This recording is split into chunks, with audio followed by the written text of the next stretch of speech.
하나님의 말씀을 따라가자입니다. 우리 같이 한번 읽고 시작했으면 좋겠습니다. 시작. 하나님의 말씀을 따라가자. 아멘. 제가 오늘 이 말씀을 전하기 전에 정말 사랑하는 우리 친척들, 를 위해서 기도를 많이 하고 또 그분들을 자주 만나면서 그들에게 하나님 말씀을 전하고 또 그들이 구원받기를 바라는 마음으로 매년 인사를 하거나 찾아뵙는 일이 있습니다. 얼마 전에도 그분을 만나고 이렇게 오면서 마음 한구석에 그런 생각이 들었습니다. 그분이 얘기하는 모든 인생의 일들 가운데 정말 힘들고 어려운 일들이 있었는데 그럴 때마다 이 조상님들께서 꿈을 통해서 현몽하시고 또 알려주셔서 어려운 고비를 넘기고 또 어려운 그 몸의 병이나 이런 것들을 알게 되고, 그래서 꿈을 통해서 조상님들이 자신을 도와주셨다, 이런 말을 오랫동안 듣다 앉아있다 보니까 제가 드는 생각이 무엇이냐면, 살아갈 인생에 대해서는 어떻게 조금씩 도와주는지 모르겠지만 정말 그 사람이 그 친척분께서 정말 하나님을 영접하지 못하고 하나님을 알지 못하고 하나님 말씀을 듣지 못하니까 인생에 대해서는, 그리고 자기의 건강과 자기의 삶에 대해서는 집중하고 또 어떻게 해서든 살려고 노력하시는 모습이 보이지만, 그러나 그 이후에 있는 세상에서는, 그리고 자기가 어떻게 왔는지, 또 그리고 자기가 어떻게 돌아가야 되는지 영적 세계에서는 아무런 생각도 하지 못하는 것을 보고 정말 우리에게 하나님의 인도하심이 필요하다는 생각을 절실하게 했습니다. 그래서 저는 그분에게 이렇게 말씀드렸습니다. 하나님께서 지금 우리 할머니신데요, 우리 할머니에게 지금 인생에 대해서 어려울 때마다 조상님들이 꿈도 보여주시고 했지만 저는 그것이 하나님의 다 도우심이라고 믿습니다. 할머니, 그래서 지금 인생만 걱정하지 마시고 인생 이후에 있는 그런 영원한 날을 위해서도 정말 준비를 하시는 시간이 되었으면 좋겠습니다. 그래서 제가 기도해 드리겠습니다 하고 기도를 해드렸더니 할머니께서 눈시울이 뜨거워지시면서 나도 이렇게 찾아와 준 게 고맙고, 그리고 앞으로 하나님을 믿어보겠다고, 주위에 있는 사람들도 나를 위해서 기도를 많이 해주신다고 그런 말씀을 들었습니다. 오늘 이 민수기의 말씀은 광야를 지나기 위해서 정말 하나님의 말씀을 꼭 들어야 되는, 하나님의 말씀이 없이는 광야를 지날 수 없는 그런 내용을 담고 있습니다. 오늘 민수기의 히브리 성경의 제목은 광야에서라는 뜻으로 제목이 지어졌는데, 제목에서 알 수 있는 것처럼 민수기에 나오는 내용들은 출애굽 이후에 40년간을 광야에서 보내면서 하나님이 그들을 어떻게 인도하셨는지를 내용을 담고 있습니다. 그러니까 민수기에 흐르는 주제는 자연스럽게 하나님의 말씀을 믿고 그 말씀을 순종하는 자들만이 광야를 지날 수 있고 구원받을 수 있다는 그런 메시지를 담고 있습니다. 그러니까 불기둥과 구름기둥을 잘 보고 따라가야 되며, 그리고 그 기둥이 갈 때는 가고 멈출 때는 멈추는 그런 순종이 있어야 된다는 것이죠. 430년간 애굽의 노예로 있던 이스라엘 백성들이 모세라는 영적 지도자를 보내주셔서 노예의 삶에서 건지심을 받았습니다. 이스라엘 백성들이 어떻게 출애굽을 하게 됐는지는 다 아실 겁니다. 특별히 10가지 재앙들을 통해서 우상신들을 제압하셨고, 그리고 하나님이 그들보다 더 참된 신임을 완벽하게 보여주셨습니다. 그리고 나서 어떤 일이 있었냐면 마지막 10번째 재앙을 내리시는데, 10번째 재앙은 애굽 땅에 있는 모든 처음 난 것이 죽게 되는 그러한 재앙이었습니다.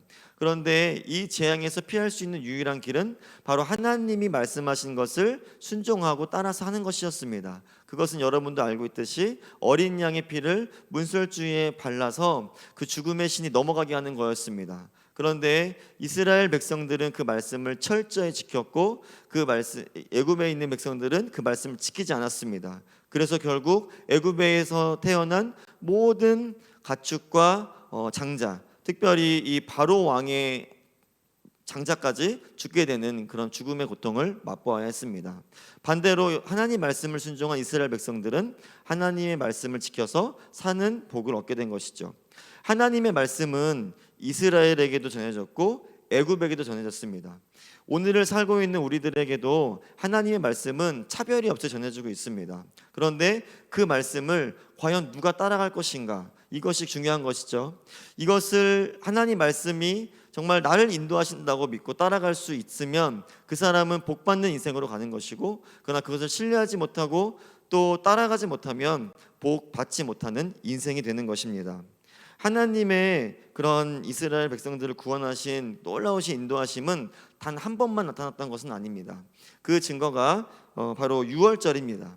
이스라엘이 10번째 재앙을 당하고 나서 그 10번째 재앙이 있은 후에 그것을 기념하기 위해서 하나님이 말씀을 주셨습니다. 이것을 기념하기 위해서 어린 양의 피를 발라서 그 죽음의 신이 넘어가게 한 그 유월절을 지키면서 이것을 기억하라. 하나님의 은혜로 말미암아 죽음에서 건져진 것을 기억하라고 말씀해 주신 것이죠. 그래서 이 유월절을 지킬 때마다 이 백성들이 깨닫게 되는 것입니다. 하나님을 따라가야 된다. 하나님의 말씀이 나를 살린다. 이것을 알게 되는 것이죠. 그래서 유월절이라는 것은 이들의 영적 감각이나 또는 영성이 하나님을 따라가려는 믿음이 무너졌을 때 그것을 다시 한번 각성시켜주는 영적 각성 장치라는 것이죠.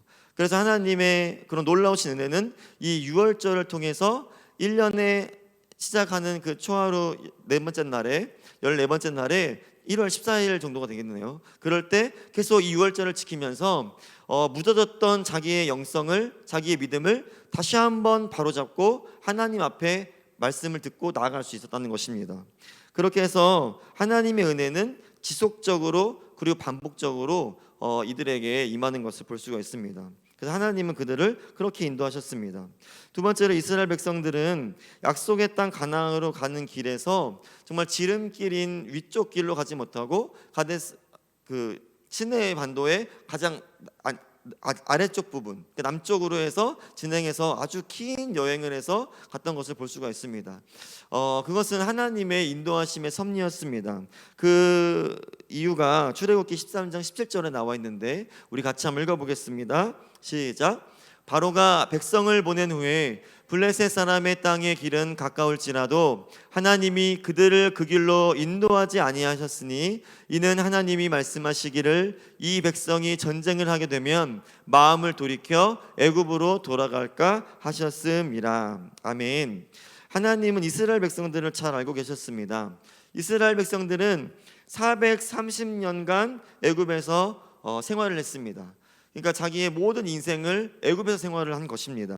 그런 이스라엘 백성들이 애굽의 생활을 벗어난다는 것은 쉽지 않은 것이었습니다. 물론 하나님 말씀을 듣고 나음을 입었고 생명을 얻었고 또 복된 길로 나아가는 인도를 받았지만 그럼에도 불구하고 그들의 겉은 하나님의 말씀을 볼지 몰라도 그들의 속은 애굽에 있는 생활로 가득 차 있었다는 것이죠.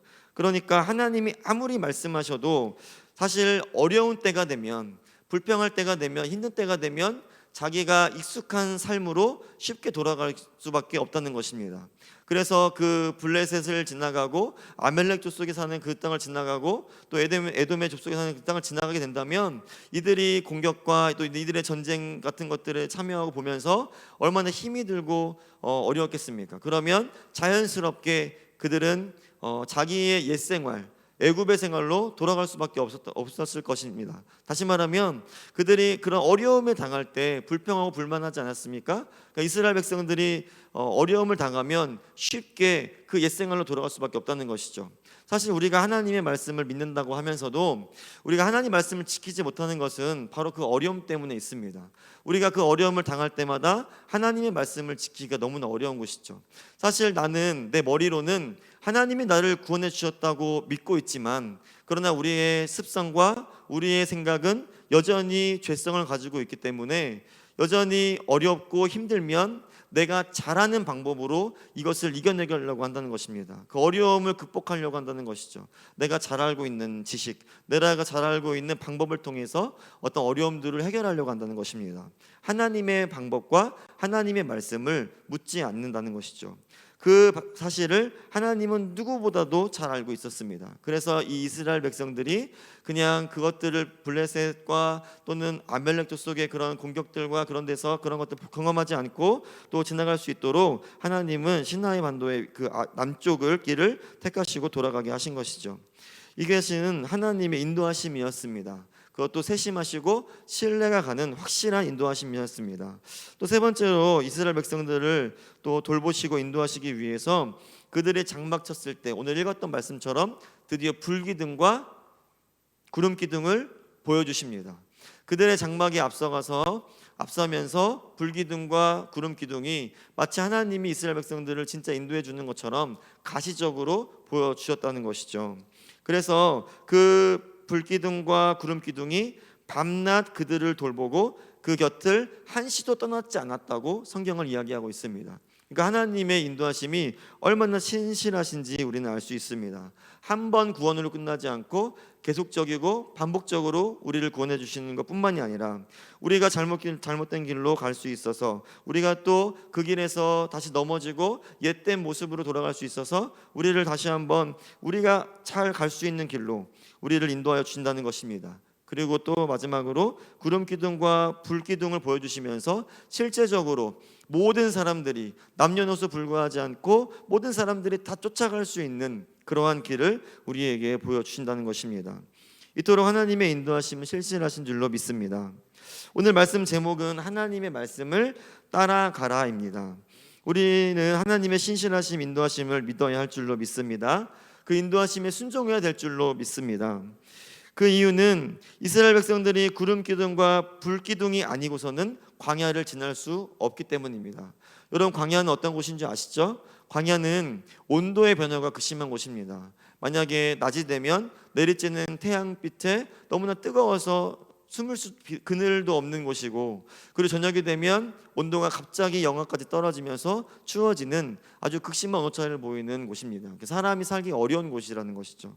근데 그때 구름기둥과 불기둥이 있다고 생각해 보십시오. 그런 사람들이 얼마나 잘 살아갈 수 있겠습니까? 그렇게 하나님은 광야를 이동할 수 있도록 그리고 그 처음 출발하는 순간부터 그곳에 도착할 때까지, 하나님이 약속하신 가나안 땅에 도착할 때까지 이 구름기둥과 불기둥을 거두지 않았다는 사실입니다. 사랑하는 성도 여러분, 우리 중에 누가 이 광야에서 살고 싶은 사람이 있겠습니까? 하지만 이 땅에 있는 모든 사람들은 광야를 다 경험할 수밖에 없습니다. 부자로 태어났든지 가난한 사람이든지 몸이 건강하든지 약하든지 간에 모든 사람들은 광야를 경험할 수밖에 없습니다. 그러니까 다시 말하면 이스라엘이 지나갔던 광야의 길은 지금도 우리의 인생에 있다라고 볼 수 있습니다. 다시 말하면 오늘 우리가 살아가는 인생길에서 모두 광야의 길을 걸을 수밖에 없는데, 이 인생길을 승리하고 그리고 이 인생 이후에 있는 영원한 삶에서도 승리하기 위해서는 하나님의 말씀을 따라가야 된다는 것입니다.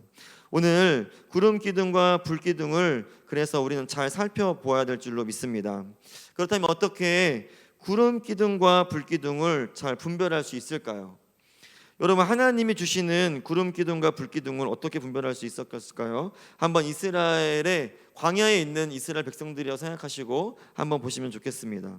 광야에는 구름이 많이 있었겠죠. 어떤 구름이 있었을까요? 정말 어마어마하게 큰 구름이 있었을 수도 있고, 그리고 작은 구름이 여러 개가 있었을 수도 있고, 여러분 길을 가다 보면 석양에 그 구름이 이렇게 있는데 구름 사이로 석양의 빛이 비칠 때 너무나 멋있잖아요. 그러니까 그 구름이 아마 군데군데 있어서 그 빛이 그 구름 사이로 쫙 내리쬐는 그런 멋있는 구름이 아마 있었을지도 모르겠습니다.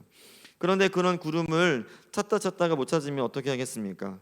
광야에서 구름이 수도 없이 있는데 하나님이 인도하시는 구름인지 어떻게 분별할 수 있을까요? 민수기 9장 15절과 16절에서는 그 답을 말씀해 주고 있습니다. 우리 15절을 보시면 성막을 세운 날에 구름이 성막 곧 증거의 성막을 덮었고 저녁이 되면 성막 위에 불모양 같은 것이 나타나서 아침까지 이르렀으되. 우리 16절 같이 읽겠습니다. 항상 그러하여 낮에는 구름이 그것을 덮었고 밤이면 불모양이 있었는데. 아멘. 네, 성막을 세운 날에 구름이 성막 곧 증거의 성막을 덮었다라고 얘기했습니다. 여기에 보시면 불기둥과 구름기둥이 나오는데요. 근데 구름과 불기둥을 얘기할 때마다 똑같이 따라오는 단어가 있습니다. 무엇인지 아시겠죠? 바로 성막입니다. 불기둥과 구름이 나오는 것처럼 그와 마찬가지로 성막이 동시에 나오고 있는 것을 볼 수가 있습니다. 다시 말하면 그 구름의 모양이 어떻든지 그 모양이 크든지 작든지가 상관이 있는 것이 아니라 바로 성막 위에 떠오르는 구름이야말로 우리를 인도할 수 있는 하나님의 사인이라는 것입니다. 동의하십니까? 네, 성막 위에 임한 그 구름이야말로, 그 불이야말로 우리를 인도하는 하나님의 인도하심이었다는 겁니다. 광야의 구름이 불같이 일어나는지는 모르겠지만 저녁에도 불같은 것이 이렇게 나타났다고 했습니다. 하나님이 인도하시는 구름 기둥과 불 기둥은 바로 성막 위에 떠오른다는 사실을 명심해야 될 줄로 믿습니다. 그러니까 오늘 구름이 성막 위에 있었다, 구름이 성막 위에 떠올랐다 라는 말씀들을 통해서 성막이 우리에게 얼마나 중요한지를 말씀하고 있습니다. 그러니까 구름 기둥, 불 기둥도 중요하지만 그러나 구름을 쫓아가라는 것이 아니라 구름과 불기둥을 통해서 인도하시는 그 하나님은 바로 성막에 임재하신다는 것을 우리가 알아야 될 줄로 믿습니다. 성막 위에 불이 있는 것을 보고 따라가야 됩니다. 하나님의 말씀이, 하나님의 영이 임하는 그 말씀을 쫓아서 우리는 따라가야 될 줄로 믿습니다. 민수기가 시작하면서 그 제목의 뜻처럼 사람을 계수합니다. 전쟁에 나갈 사람들을 계수합니다.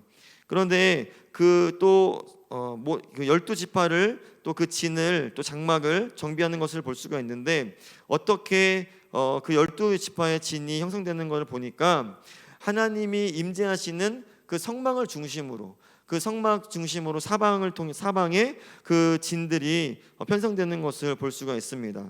그러니까 하나님에 따라가는 모든 12지파와 그 진은 무엇을 중심으로 이루어졌냐면 하나님이 임재하시는 성막을 중심으로 이루어졌다는 것을 볼 수가 있습니다. 그러니까 우리는 하나님께서 그 성막 가운데 임재하시고 그 임재하신 성막에서 주시는 말씀과 말씀 가운데 있어야 하는 것을 말하는 것입니다. 그러니까 우리의 눈에 보이는 어떠한 위대함을 쫓아가는 것이 아니라, 우리의 눈에 보이는 위대한 구름을 쫓아가는 것이 아니라 하나님이 주시는 그 말씀을 쫓아가야 된다는 이 말씀입니다. 그러니까 상황을 쫓아가는 것이 아니라 하나님의 말씀을 쫓아가는 것이죠. 그 하나님의 말씀이 우리 가운데 가야 갈 길을 보여주기 때문입니다. 그런데 오늘 그 성전 위에 구름이 임하고 또 불이 임하시는 장면이 신약에서도 비슷하게 나오는 것을 볼 수가 있습니다. 어떻게 나오냐면 사도행전 2장 3절을 보시면 마치 불의 혀처럼 갈라지는 것들이 그들에게 보여 각 사람 위에 하나씩 임하여 있더니, 지금 성령 강림 사건을 지금 얘기하는 사도행전 2장인데 여기를 보시면 불의 혀 같은 것들이 각 사람의 머리에 임하였다. 그러니까 불 같은 것이 임하는 사건을 통해서 우리는 성령이 그 하나님을 간절히 기다리는, 예수님을 간절히 기다리는 그런 사람들 속에 다 임재했다는 것을 볼 수가 있습니다. 다시 말하면 이 성막을 쫓아가고 성막에 떠오르는 구름 기둥과 불 기둥을 쫓아간다는 것은 성령의 임재 가운데서 하나님의 말씀을 들으며 나아간다는 것을 의미합니다. 그러니까 오늘 이 구름 기둥과 불 기둥은 그냥 광야에 저 멀리서 떠오르는 그런 어떤 현상이 아니라 정말 하나님의 말씀이, 원래는 이스라엘 백성들이 하나님을 만날 때 하나님도 신이구나, 처음에 아마 이렇게 느꼈을 것입니다. 애굽에는 신이 많은데 그 신 중에 정말 여러 신들이 있는데 하나님도 이런 놀라운 기적을 일으키신 신이었구나, 아마 이렇게 생각했을 겁니다. 그런데 그 신이 10가지 재앙을 펼치시고 모든 신을 다 격파하시죠. 그러면서 신은 신인데 그 중에 제일은 하나님이시구나, 아마 이 정도로 느꼈을 것 같습니다. 그런데 그 다음에는 어떻게 됐죠? 그 하나님이 그들을 인도해내고 그들을 인도하기를 작정하셨다는 것을 유월절 어린 양의 피로 알려주시고 그들을 완전한 곳으로 인도하시고 그들을 떠나지 않으셨다는 것을 통해서 정말 하나님만이 우리의 신이 되시며 하나님만이 우리의 주인 되시고 우리의 인도자가 되신다는 것을 이스라엘 백성들은 확신할 수 있었습니다. 그러니까 오늘 이 성령이 그들에게 임하신 것은 그냥 구름 기둥과 불 기둥을 보는 것으로 존재하는 것이 아니라 정말 오늘 우리 가운데 성령님이 우리의 영혼 가운데 내주하셔서 우리를 인도하신다는 것입니다. 그러니까 이제는 불 기둥, 구름 기둥이 중요한 것이 아니라 내 안에서 역사하시는 그 하나님의 음성을 듣는 게 중요한 것입니다. 그러므로 우리의 눈에 보이는 현상을 따라가지 않고 우리의 눈에 보이는 상황을 따라가지 않고 공간과 시간의 제약을 받지 않고 하나님을 쫓아갈 수 있었다는 것입니다. 오늘 이스라엘 백성들이 어떻게까지 얘기를 하냐면 하나님의 그 구름이 성막에서 떠오르면 가기 시작하는데 그 구름이 계속 떠 있으면 낮이나 밤이나 상관없이 계속 전진하였고, 그리고 한 달이 되고 두 달이 되고 1년이 돼도 그 구름이 멈춰 있다면, 떠오르지 않았다면 거기서 멈춰 있는 그런 상황을 볼 수 있습니다. 어떻게 이렇게 할 수 있죠? 어떻게 정말 그 광야에서 정말 걱정과 두려움 가운데 있었을 텐데 그들이 빨리 가나안 땅으로 들어가고 싶은 마음이 얼마나 많이 있었겠습니까? 그런데 들어가지 않고 기다릴 수 있었던 것은 그냥 불기둥과 구름기둥으로만 인도당한 것이 아니라 정말 그들의 삶에 불기둥과 구름기둥으로 정말 그들의 삶에 밀접하게 정말 구체적인 그들의 삶의 상황으로 하나님의 말씀이 들어갔기 때문에 그들은 구름기둥과 불기둥에 순종할 수 있었다는 것입니다. 로마서 8장 14절과 16절에는 14절 말씀만 보겠습니다. 이렇게 나와 있습니다. 함께 읽겠습니다. 무릇 하나님의 영으로 인도함을 받는 사람은 곧 하나님의 아들이라. 아멘. 여기까지만 읽겠습니다. 무릇 하나님의 영으로 인도함을 받는 사람은 곧 하나님의 아들이라. 여러분, 이스라엘 백성들이 지금 광야길 40년을 지나가는 것이 그들에게 중요합니다. 그러나 광야의 길은 과정에 불과한 것입니다. 도착하지 않은 것입니다. 도착해서 그 가나안 땅에서 하나님이 주시는 놀라운 것들을 맛보고 경험하고 그렇게 살아가야 될 것입니다. 그런데 그 단계, 그 과정의 단계에서 만족할 수 없는 것이죠. 그런데 그 단계에서 하나님께서 어떻게 인도하시느냐면 그냥 걸어가고 그 광야를 통과하는 것이 중요한 것이 아니라 정말 더 앞으로 나아가서 하나님과 사는 것이 중요한데, 근데 이 광야를 지날 때 하나님의 인도하심을 받는다는 것은 바로 오늘 로마서의 말씀처럼 하나님의 영으로 인도함을 받는 사람이 바로 하나님의 자녀라는 것입니다. 여러분, 이 이스라엘 백성들이 광야를 지나갈 때 수많은 사람들이 광야에 있었을 것입니다. 오늘에도 명시되었던 블레셋이나 또는 아말렉 족속이나 여러 이방 족속이 있지 않았겠습니까? 그런데 그런 이방 족속이 많이 있었습니다. 광야에는 이스라엘 백성들만 살고 있던 것이 아닙니다. 그런데 구름 기둥이 떠올랐고 불기둥이 떠올랐습니다. 그런데 그것을 보고 따라가는 사람은 한정적이었다는 것이죠. 이스라엘 백성만 그 구름 기둥과 불기둥을 따라갔다는 것입니다. 다시 말하면 아무리 불기둥과 구름 기둥이 떠올라도 따라가지 않는다면 하나님의 아들이 아니라는 것입니다. 아무리 그 불기둥이 떠올라도 따라가지 못하면 하나님의 자녀가 아니라는 것입니다. 오늘을 살아가고 있는 우리의 모습 속에도 하나님의 말씀을 따라가지 않는 사람들은 하나님의 자녀가 아닙니다. 그래서 하나님의 영으로 인도함을 받는 사람이야지만 하나님의 아들이라고 말씀하고 있는 것입니다. 그리고 성령님의 임재를 통해서 우리 안에서 성령님께서 우리가 하나님의 자녀인 것을 우리 스스로가 알고 깨닫게 할 수 있다고 말하고 있습니다. 그래서 우리는 성령을 통해서 내가 자연스럽게 내가 하나님을 따라가고 있구나를 느낄 수 있습니다. 누군가 여러분들에게 물어볼 수 있습니다. 여러분, 지금 하나님을 따라가고 계십니까? 하나님의 영으로 인도를 받고 있습니까? 라고 물어볼 때 여러분이 대답을 주저주저 한다면 아마 여러분들은 다시 한번 여러분의 신앙을 점검해 봐야 될 것입니다. 왜냐하면 하나님의 영이 그 안에 있는 사람은 로마서 8장 15절의 말씀처럼 정말 그 속에서 아빠, 아버지라 부르게 하셔서 그 성령이 내가 정말 하나님의 아들인 것을 증언하고 계심으로 내가 자연스럽게 알고 있기 때문입니다. 그러므로 누군가 여러분에게 당신은 하나님의 말씀으로 인도받고 있습니까? 라고 한다면 그것은 잠깐 생각하지 않아도 바로 답할 수 있는 내용이라는 것이죠. 그래서 어떤 분은 아멘, 어떤 분은 네 할 것이고 어떤 분은 머뭇머뭇거릴 것입니다. 그러나 머뭇머뭇거리시는 분은 지금 하나님의 영으로 인도함을 받고 있다고 생각할 수 없는 것입니다.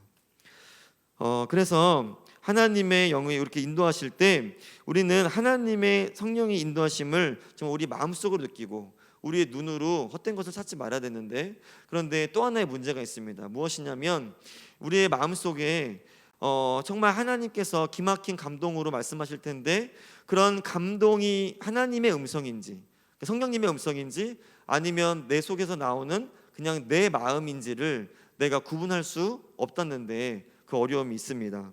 그래서 우리는 그 하나 성령님의 인도하심이 맞는지 안 맞는지를 구별할 줄 알아야 됩니다. 그런데 그것을 위해서 우리 민수기 2장 말씀을 아까 잠깐 말씀드렸는데, 하나님의 성전 옆으로 사방으로 이스라엘이 진을 친 것처럼 우리는 하나님과 그렇게 살아가야 됩니다. 그것을 우리 오늘 세 가지로 얘기를 해보려고 하는데요. 첫 번째는 하나님 안에서 우리가 살아가야 하나님이 나에게 성령으로 인도하신다는 것을 내가 바로 느끼고 그렇게 따라갈 수 있다는 것입니다. 여러분, 어린아이가 엄마 품에 안겨 있을 때 여러분 그 아이의 모습을 한번 보셨습니까? 그 아이의 표정이 어쩌죠? 정말 근심과 두려움에 쌓이는 것이 아니라 정말 근심과 두려움을 하나도 볼 수 없는 그러한 삶을 사는 것을 우리는 볼 수 있습니다. 그래서 정말 그 엄마 품에 앉아 있어서 정말 평안을 누리고 정말 기쁨을 누리는 것을 볼 수가 있죠. 안정을 누리는 것이죠. 그런 것처럼 어린아이가 본능적으로 그 엄마 품에서 안전을 느끼는 것처럼 우리는 하나님 안에서 살아야 본능적으로 그 안전함을 느낄 수가 있습니다. 다시 말하면 우리가 폭풍을 만나고 또는 우리 삶에서 어려운 일을 만나고 문제를 만났을 때 걱정이 되지 않는다는 거예요. 두려움이 없다는 겁니다. 그런 것들을 본능적으로 느낄 수 있는 겁니다. 마태복음 18장에 보면은요, 예수님이 이렇게 말씀하세요. 너희가 돌이켜 어린 아이들과 같이 되지 아니하면 결단코 천국에 들어가지 못하리라. 이렇게 말씀하십니다. 하나님 안에서 의와 평강을 누리는 이런 어린 아이들과 같이 주님을 따라가고 있다면 우리가 어떻게 하겠습니까? 정말 당연히 그 사람의 모습 속에서 평강을 느끼겠죠. 사랑을 느끼고 안전을 느낄 것입니다. 그런데 그렇지 않다면 성령님의 인도하심을 받지 못하는 걸 알 수 있는 것이죠. 그래서 우리는 하나님 안에서 그분이 나를 인도하신다는 그런 신뢰를 경험할 수 있으시기를 주님의 이름으로 축복합니다. 하나님 안에서 정말 어린아이가 정말 엄마 품에서 안전을 누리고 평안을 누리는 것처럼, 신뢰를 얻는 것처럼 여러분 올해를 살아가시면서 정말 하나님의 말씀 안에서, 하나님 안에서 하나님이 정말 나를 인도하신다는 그런 신뢰가 저와 여러분에게 있기를 주님의 이름으로 소원합니다. 둘째는 하나님을 바라보고 살아야 됩니다. 하나님을 향해서 살아야 됩니다. 이 말씀은 많이 들어보셨을 겁니다. 하나님을 향하여 사는 사람들은 시선이 하나님께 고정되어 있습니다. 그래서 어떤 문제와 어떤 삶의 모든 문제 속에서 이렇게 대답을 할 것입니다. 물어볼 것입니다. 바로 하나님이라면 어떻게 하시겠습니까? 어떠한 어려움과 문제 속에서 그것부터 묻는다는 것이죠. 하나님 어떻게 하시겠습니까? 이런 질문을 한다는 겁니다. 다 아시죠? 주님이라면 어떻게 하셨을까? 이렇게 묻는다는 것입니다. 사막 교부가들이 있는데요. 사도들이 있었죠. 예수님을 따르는 사도들이 있었고 그 사도들을 따르는 사람들이 있었습니다. 그 사람들을 교부들 또는 속사도라고 불렀습니다. 그리고 이 속사들을 따르는 사람들이 또 있었습니다. 그들은 수도원주의 또는 경건주의라고 부르는 사람들이었는데 그런 사람들이 또는 사막으로 가서 이렇게 정말 하나님을 믿고자 자기를 좀 경건하게 또 금욕주의 생활을 했던 사람들을 볼 수 있는데 그런 사람들 중에서 아폴로니우스라는 사람의 순교 일화가 있습니다. 제가 잠시 읽어드리겠습니다. 아폴로니우스라는 수도사가 있었습니다. 기독교 박해가 진행되는 동안 아폴로니우스는 자신의 그리스도에 대한 신앙을 증거한 고백자들을 격려해 주었고 그들 중 많은 사람들로 하여금 순교자가 되게 했습니다. 그리고 자기 자신이 이제 예수님을 믿다가 감옥에 체포되었는데 그때 수많은 이교도들이 이 아폴로니우스에게 와서 말할 수 없는, 입에 담지 못하는 그 욕설을 퍼부었다고 합니다. 그 중에 한 사람이 피리 부는 사람이었는데 이 사람은 방탕하기로 유명한 사람이었습니다. 그가 아폴로니우스를 경건하지 못한 사람이라고 막 모욕하고 욕하자 또 모든 사람이 다 그를 미워하고 또 사기꾼이고 협작꾼이라고 막 우리를 속였다고 죽여야 한다고 말을 했습니다. 그때 아폴로니우스가 그 피리 부는 그 방탕한 사람에게 이렇게 이야기를 합니다. 친구여, 주께서 그대에게 자비를 베푸시며 그대가 한 말을 죄로 여기시지 않기를 원합니다. 피리 부는 사람의 이름은 빌레몬이었는데 성인의 말을 듣고 이 아폴로니우스 말을 듣고 양심의 가책을 느끼고 괴로워하기 시작했다고 합니다. 그리고 즉시 판사에게로 달려갔습니다. 그는 사람들 앞에 판사에게 이렇게 말했습니다. 재판관님, 당신은 하나님을 사랑하는 무죄한 사람에게 지금 벌을 주고 있는 것입니다. 그렇게 얘기했더니 이 판사가 갑자기 당신은 미쳤습니다. 당신이 왜 지금 방금까지도 얼마 전까지만 해도 그 아폴로니우스가 정말 하나님을 믿지 않는 사기꾼이고 혁구 첩자꾼이고 그는 정말 죽어야 된다고 얘기했으면서 어떻게 갑자기 그를 벌 주는 것이 불의하다고 이렇게 말할 수 있습니까? 이렇게 물으니까 그 이제 빌레몬이라는 그 방탕한 사람이 이렇게 말했다는 것이죠. 판사에게 저도 이제 그리스도인이 되었습니다라고 말했다는 거예요. 그리고 얼마 후에 그 아폴로니우스하고 그리고 그 아폴로니우스를 욕했던 사람 이 빌레몬이라는 사람이 같이 이제 화형에 처할 이제 위기에 놓였습니다. 화형에 처해야 되는데 그때 이 화형을 당하면서 불이 질러지는데 그때 아폴로니우스가 큰 소리로 이렇게 기도했대요. 지금 옆에서 이제 갓 예수님을 믿기 시작한 사람이 있었잖아요. 그래서 이렇게 기도를 합니다. 당신께 신앙을 고백한 영혼을 들짐승에게 주지 마시며 우리에게 당신을 밝히 보이소서. 그러니까 지금 이 어려운 중에 죽음을 각오하고 당신을 믿기로 결심한 이 영혼을 살려주시고 그리고 이 영혼이 편히 갈 수 있도록 당신의 빛을 보여달라고 이렇게 애원하는 기도였습니다. 그런데 곧 하늘에 안개 같은 구름이 임하고 그들을 덮고 그 화형을 시키려고 했던 그 불이 다 꺼져서 그곳에 모인 모든 재판관과 모든 사람들이 하나님은 살아계신 분이다. 그리고 하나님은 한 분이시다. 그리고 당신들이 말하는 그 하나님만이 참 하나님이다라고 고백을 했다고 합니다. 이것은 사막 교부라는 그 사막에 살았던 그 사람들에게 인터뷰하고 보고 들었던 내용들을 이제 정리했던 그 책에 나오는 내용인데요. 어떤 순간이 올지라도 하나님의 말씀대로 살기를 노력했던 사람. 하나님, 내가 이 가운데 무슨 말을 해야 될까요? 하나님, 내가 이 극심한 이 고난 가운데서 어떤 말을 하고 어떤 행동을 하고 어떻게 주님을 따라가야 될까라고 물었던 것이죠. 그러니까 하나님을 향하는 사람은 항상 어떠한 일이 있든지 하나님, 제가 어떻게 해야 될까를 묻는 사람이라는 것입니다. 저와 여러분이 어떠한 어려운 순간이 올 때 정말 주님이라면 어떻게 하시겠습니까? 라고 물을 수 있는 그러한 놀라운 신앙이 있기를 주님의 이름으로 소원합니다. 그리고 마지막으로 하나님의 음성을 잘 구별하고 듣기 위해서는 하나님과 함께 살아야 됩니다. 하나님과 함께 사는 사람은 이렇게 하나님께 늘 질문합니다. 하나님, 지금 제가 하나님과 함께 있습니까? 라고 묻는다는 것이죠. 다시 말하면 이스라엘 백성들이 성전에 임하는 구름과 불기둥이 그들의 삶에 임하자 그들은 그 불기둥이 인도하는 대로 그들의 발걸음을 멈추기도 가기도 하고 이것을 밤과 낮, 즉 시간에 구애받지 않고 공간에 구애받지 않고 그렇게 나아갈 수 있었다는 것입니다. 다시 말하면 시간과 공간의 제약 없이 하나님이 말씀하시면 가고 하나님이 말씀하시지 않으면 멈췄다라는 것이죠. 왜 그렇게 할 수 있었냐면 바로 하나님이 그들에게 중요한 것은 하나님의 말씀이 지금 나를 인도하느냐, 하나님이 지금 나와 함께 하시느냐, 그것만 중요했던 것입니다. 하나님이 지금 나와 함께 하신다면 내가 어디를 가고 어느 곳에 있고 어느 상황에 처해 있어도 저는 괜찮습니다 라고 고백할 수 있었던 것이지만 그러나 하나님이 만약에 나에게 없다면 하나님, 저는 죽은 것과 같습니다 라고 고백하게 되는 것이죠. 아브라함과 롯이 창세기에 보시면 길을 이렇게 나누는 일이 있었죠.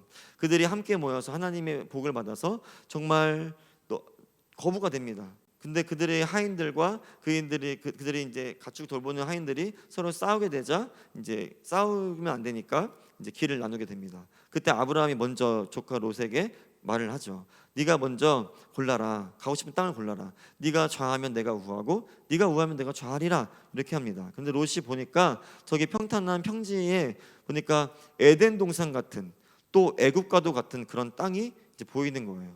근데 그 땅을 보니까 너무나 이제 좋은 거죠. 그래서 그쪽으로 롯을 선택했습니다. 그리고 아브라함은 반대길을 선택했을 것입니다. 그러면 반대길은 어땠을까요? 평지가 있었으니까 산지가 있지 않았을까요? 그런데 이 아브라함의 결정에는 바로 하나님이 함께 하시는가 안 하시는가 이것만이 중요했습니다. 그러니까 어느 좋은 곳으로 가야 잘 살 수 있고, 그러니까 좋은 지역으로 가야 부자로 살 수 있고 이런 것이 아니라 하나님만 함께 하신다면 내 인생이 복되다, 이런 결단을 가지고 있었던 것이죠. 이런 신앙을 가지고 있었던 것이죠. 그래서 아브라함이 어디를 가든지 간에 아브라함이 가는 곳이라면, 하나님이 함께하는 곳이라면 그게 척박한 땅이라도 하나님의 놀라우신 복이 임하는 땅으로 바뀔 수 있는 것이고, 그리고 안 좋은 상황이라도 하나님을 말씀을 듣고 의지하는, 하나님이 나와 함께 하신다고 생각하시는 그 사람이 있는 곳이라면 그것은 하나님이 역사하시는 놀라운 기적의 땅이 될 수도 있는 줄로 믿습니다. 그래서 우리는 항상 질문해야 됩니다. 지금 내가 하나님과 함께 있습니까? 오늘 이 말씀을 듣는 저와 여러분에게 이 질문이 항상 있었으면 좋겠습니다. 하나님, 제가 어떤 상황에 놓였든지 간에 하나님, 지금 당신과 제가 함께 있습니까? 내가 그것을 느낄 수 있고 그것을 아는다면 이것은 누가 물어보지 않아도 정말 성령 안에 있는 것이며 하나님의 말씀 안에 있는 것이며 내가 하나님 말씀 안에서 내가 인도함을 받고 있다고 확신할 수 있는 것입니다. 민수기 9장 22절 말씀, 마지막 말씀인데요. 말씀 같이 한번 읽어볼까요? 시작. 이틀이든지 한 달이든지 1년이든지 구름이 성막 위에 머물러 있을 동안에는 이스라엘 자손이 진영에 머물고 행진하지 아니하다가 떠오르면 행진하였으니. 아멘. 이틀이나 한 달이나 1년이든 하나님의 말씀, 그 하나님의 인도하심을 따라갈 수 있었습니다. 오늘 저와 여러분에게는 더 그 성전보다, 그 성전에 떠오르는 불타는 불기둥과 구름기둥보다 더 우리의 삶에 관여하시고 또 돌보시고 우리와 1분 1초도 함께 떠나지 않으시는 성령의 임재가 있습니다. 할렐루야. 그 임재 가운데 있는다면 우리는 하나님의 신뢰를 경험할 것이고, 그리고 하나님을 향해서 우리는 살아가게 될 것입니다. 그러면서 우리는 날마다 경험하게 될 것입니다. 주님이 이렇게 하라 저렇게 하라는 걸 경험하게 될 것이고, 그리고 그 안에서 자연스럽게 인도함 안에서 하나님의 역사를 나타내는 삶을 살아가게 될 줄로 믿습니다. 여러분, 오늘 말씀을 마치면서 저와 여러분들이 정말 하나님의 음성을 듣고 정말 하나님의 음성을 따라가는 자가 복되고 하나님을 따라가지 않은 자는 복이 없다는 서두의 말씀처럼 오늘 저와 여러분들은 하나님 말씀을 온전히 따라가는 그런 복된 자가 되시기를 주님의 이름으로 소원합니다. 우리 시간에 주님 말씀하시며 함께 찬양하고 기도하도록 하겠습니다.